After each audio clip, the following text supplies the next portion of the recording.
And so this is a chance for me to ask Andrew a few questions for you guys to hear. I've written up a little story for you of how we came to the place of presenting not just a full-time job plan, but to have Andrew in it. So, Andrew, we started this staff conversation a year ago, I guess, but for two reasons. One is the church kept growing, and the other is because you let us know you were leaving in August of 2014.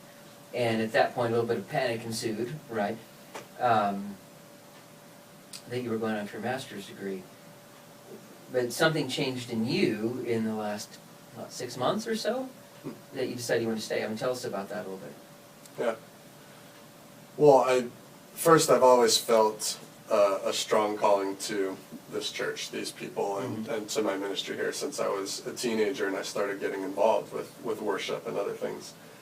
I just never thought that it was going to be a reality with the size of our church, and so I was pursuing other options. And the minute I found out that it might be a possibility, that's when I really started to reconsider my career calling, I guess, in a way. Over summer, had some good long talks with my wife Paige, with you, with Brian Ferrone, our EFCA representative, my parents, people that I trust in my life, all echoed the same response, that they see my future in ministry. And not only do I trust their opinion, but it resonated well with what I was feeling. I had no peace at the thought of, one, leaving Margarita, two, pursuing a master's degree and teaching, music, as opposed to really being involved full-time at a church. So, right. And I think we've all seen your ability, knowing that going on to a master's in music made sense to us because you're gifted in those ways. But there was something in me, because that was your plan all along. So we started looking differently, and there was something in me that changed at Easter last year. I mean, Easter was phenomenal, and I'm going to guess that most people still don't know that you wrote that song, right? And they probably just found out. The choir song, the a cappella choir song at the end of the service. Andrew actually composed the song too. So after that, there was something in me, and we had a little bit of a conversation where that was the moment where I made it clear I thought you were gifted and called to ministry, but I wasn't going to ask you to not go to a program, especially when you had professors recommending you to Princeton. I wasn't going to ask you, but put it in your hands. What was that next bit where you said, no, this is really what we want. This is my heart. This is what I want. Because it was a couple months after that before you actually came to me and said, we'd really like to stay. Yeah. A lot of it comes back to the piece I jumped to a minute ago about, one, not having peace about it. There would be moments where, I'd be at school and I'd be talking to my professors and stuff, and, things were great and it was encouraging and stuff, but I would never leave with peace in feeling that decision made sense, or feeling like that was God's calling for me. There were moments where the thought excited me, but nothing compared to the excitement of the possibility to stay here and be in ministry. I mean, it's a dream come true. Speechless. There's no words to describe the hope that this might actually happen. Yeah. It's looking good. I mean, we're excited about it. It's a big thing for us as a church. All of the folks, Brian, who I already mentioned, Shannon Barnes, a consultant, Dennis Baker, all these who have come in and spoken to us have told us it's a big step for a church, no matter what. But having it be you, I think, makes so much more sense for us in this next place to go. I mean, I'm really enthusiastic about it. It's thrilling. I can't wait to see what's next.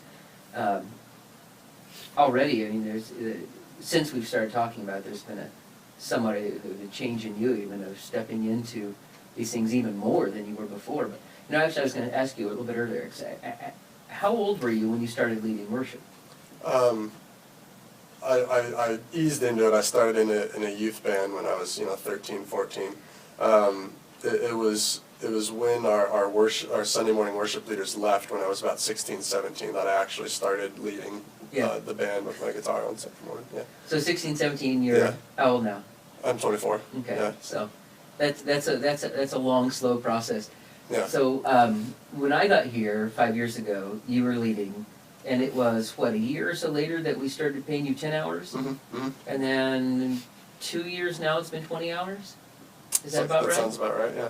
Yeah. Okay. So a long, slow process of coming through here, a lot of faithfulness, and it's good. So the next piece is entirely leading towards full-time ministry. I mean, taking on this area of kind of leading us in areas of discipleship, which is going to include our home groups, kind of helping to oversee Sunday school and one-on-one and some of these shepherding things. I mean, what do you think about that? That's a big new thing for you. Yeah, no, that's exciting to me too. Since I started leading a home group a year ago, I realized that I am more gifted in those areas than I had ever thought. You know, since I'm still growing in this process, sometimes I'm still kind of grabbing at, okay, where are my giftings? Yeah. But that was one, and I enjoy it. I enjoy our group. I enjoy leading it, and so that's one area that I think now I have the confidence to help lead in. The other thing that gives me confidence is we have some incredible elders and people that have agreed to jump on and mentor me. A big one is Bob Stemson. I look up to him a lot, and you know, if he'd be willing, along with you, to take me under his wing a little bit, that'd be really appreciated in this transition process. And I can still learn a lot, and will. Yeah, absolutely. I mean, that's one of the things I think the next couple of years will be a time for you to learn. But the realities for us is that we get you right away. I mean, you're going to be doing a ton as you learn, and as you learn, it just gets even better. And that's, I think, part of where it works out for both of us, really. Well, I mean, you and church. Right? For me, it already works out. I mean, just looking at the last even couple of weeks in the load of things at the church, it would have been just crazy without it being the two of us. So in a lot of ways, it's already, the two of us is certainly in services. So where we're coming at now is that this next Sunday, November 10th, is our congregational meeting. And we told you a year ago we were going to set out a staff plan. We've given you updates in February, another update last September, just a couple months ago, on where we were at in the process, and told you we were intending to hire for the harvest. That is the good fruit that God has produced from all of our hard work. We wanted to hire so that we would have time being given towards bringing that in and developing us as disciples. And what we're presenting is Andrew in that job. So we'll be asking you to help us by joining in and pledging to make the difference between our current budget and what that's going to require on Sunday. So we'll have that conversation then. Hopefully you've had a chance to read things, talk to your elders if you have further questions, or me in the process. But thanks for taking a few minutes to talk through this. I'd love them to hear it in your voice too. So thanks. Good. Thank you.